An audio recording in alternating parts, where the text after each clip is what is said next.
போல பாலுக்குள் வெண்ணெய் போல எங்கும் நிறைந்திருக்கக்கூடிய இந்த அவையோருக்கு என் முதல் வணக்கம். அப்படி இருந்தாலும் ஒரு பெண்ணாக பிறந்து விட்டால் போதுமா? ஒரு பெண்ணாக பிறந்து விட்டால் பிறந்த வீட்டிற்கும் புகுந்த வீட்டிற்கும் பெருமை தேடி தருவோலே பெண். இவளா பெண் என்ற பெயர் எடுப்பதை விட இவள் அல்லவா பெண் என்ற பெயர் எடுக்க வேண்டும். அப்படி இருந்தாலும் நான் யார்? இதுதான் வெள்ளியங்கிரி. வெள்ளியங்கிரி என்று உரைப்பார்கள். இந்த வெள்ளியங்கிரியை ஆண்டு வரக்கூடிய சுவாமிக்கு மனைவியாக உமா பார்வதா என்று பெயர் பெற்று எந்த ஒரு குறையுமின்றி சீரும் சிறப்போடு வாழ்ந்து வருகிறேன். அப்படி இருந்தாலும் அனுதினமும் சுவாமியை காண்பது வழக்கம், பதிபூஜை செய்வது வழக்கம் அல்லவா? எப்படி போக வேண்டும் தெரியுமா? நான் பாடும் பாடல் நலமாக வேண்டும், இசை வெள்ளம் நதியாக ஓடும், அதில் இள நெஞ்சம் படகாக ஆடும்.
சுவாமியை பார்த்து வேண்டும்.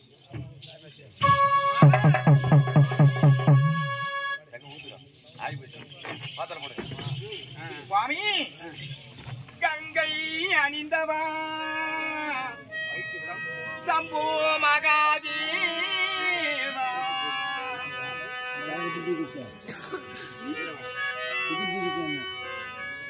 ஓம் நம சிவாய வாழ்க, நாதன் தாழ் வாழ்க, இமை பொழுதும் என் நெஞ்சில் நீங்காதான் தாழ் வாழ்க.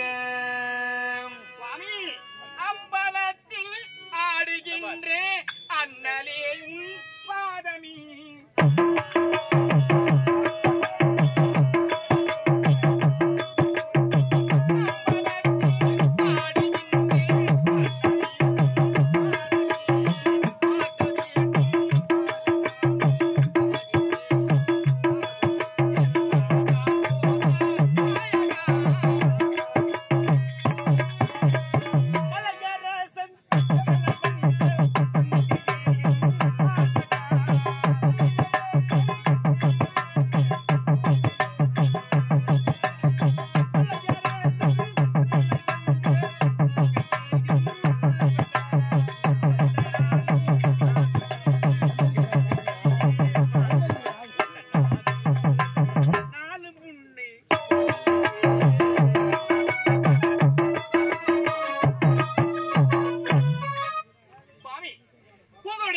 மனைவி, ஒப்பற்ற மனைவி, இது உமா பார்வதாவை மனதார வாழ்த்துக்கள் சுவாமி. உமா சுவாமி, பூதகணமெல்லாம் வேதங்கள் பாட, நந்தி தேவனும் மத்தள விசைக்க, நாரத மகா மணிவனும் கானங்கள் பாட, மலைவாணியும் அது கேட்டால் போல் வீணை மீட்ட. உண்மைதான் சுவாமி. சுற்றி உள்ள 33 தேவரெல்லாம் ஆண்டவர் திருக்காட்சி எப்போது தோன்றும் என்று ஓம் நமச்சிவாயம் ஓம் நமச்சிவாயம் என்று ரிங்கார கொண்டிருக்கின்ற பொழுது இந்த ஆண்டவன் பாதங்களை பன்னீரால் கழுவி நன்னீரால் நீராட்டி பட்டு துணியால் துடைத்து கோங்கு இருவாட்சி முல்லை ரோஜா பாரிஜாதம் என்று சொல்லக்கூடிய மலரெல்லாம் பறித்து வந்து ஆண்டவன் பாதங்களை வைத்து பாதுபதி செய்து, ஆண்டவா என்னை வாழ்த்துக்கள் என்று விடுகிறாய் அல்லவா உமா?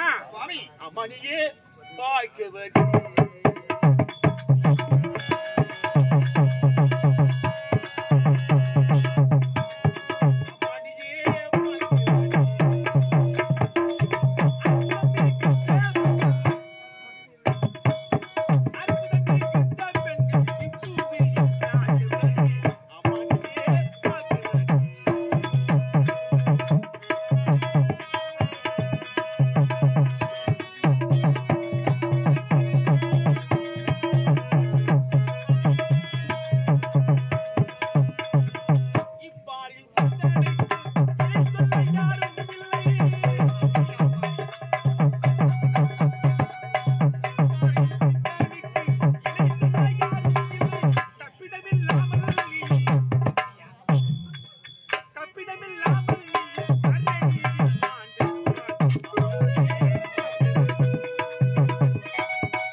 கணவனுக்கு மனைவிக்கும் எந்த ஒரு இன்னல்கள் நேராமல் கல்லானாலும் கணவன் சிறு புல்லாக இருந்தாலும் அவன் தான் நம்மை தொட்டு தாடி கட்ட புருஷன் என்று பதிலுக்காக காத்துக் கொண்டிருக்கிறாய்.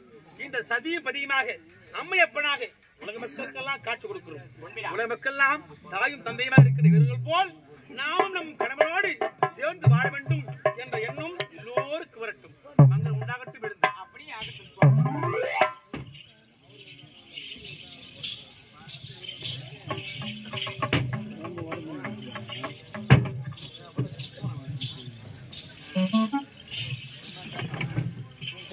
சுவாமி, இந்த கைலங்கிரி வேளையிலே உண்மைதான் ரம்மியமான நேரம்.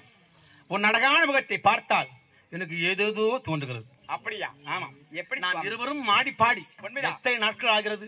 நீண்ட நாட்கள் ஆகின்றது. அதனால் இந்த தினத்தில் உன்னை பார்த்தவுடன் உன்னோடு பேச வேண்டும், உன் முகத்தை பார்த்து ரசிக்க வேண்டும் என்ற எண்ணம் எனக்கு வந்துவிட்டது. அப்படியா? ஆமா ஆமா. எப்படி சுவாமி?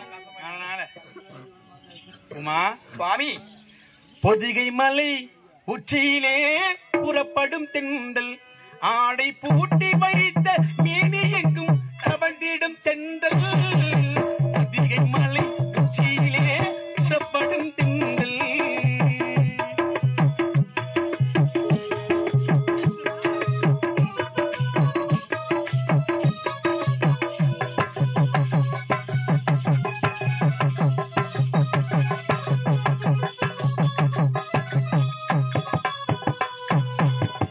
மலை உச்சியிலே புறப்படும் தென்றல், ஆடை பூட்டி வைத்த மேனி எங்கும் தவழ்ந்திடும் தென்றல். பொதிகை மலை உச்சியிலே புறப்படும் தென்றல்.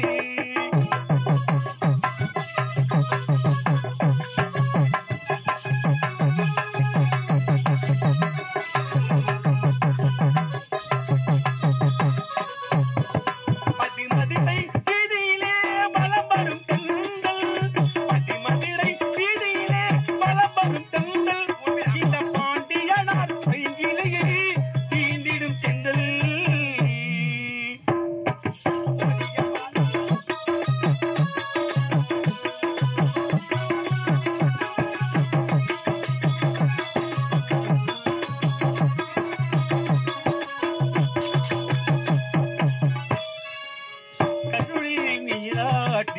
கன்னிமையில் தாளாட்டி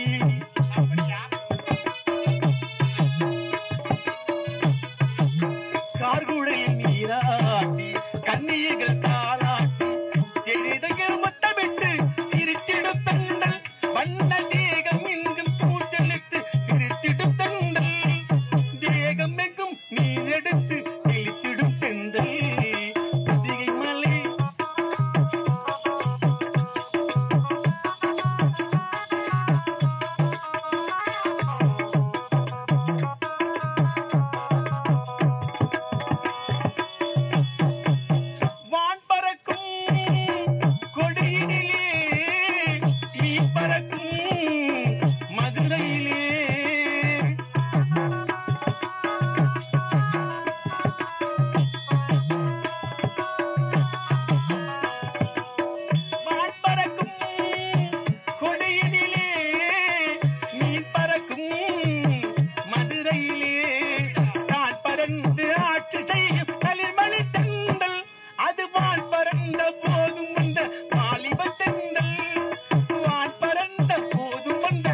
வாலிபத்தென்றல்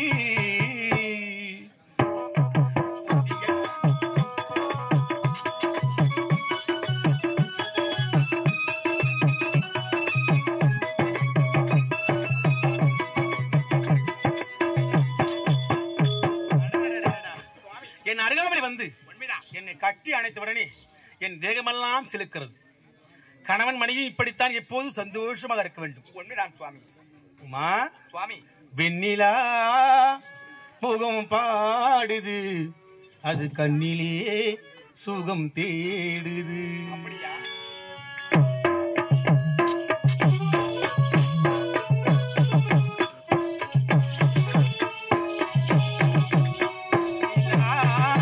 முகம் பாடுது, அது கண்ணிலே சுகம் தேடுது. வண்ணமயிலும் வானவில்லும் பெண்ணுருவில் வந்து ஆடுது, பெண்ணுருவில் வந்து ஆடுது. வெண்ணிலா சுகம் பாடுது, அது கண்ணிலே சுகம் தேடுது. வெண்ணிலா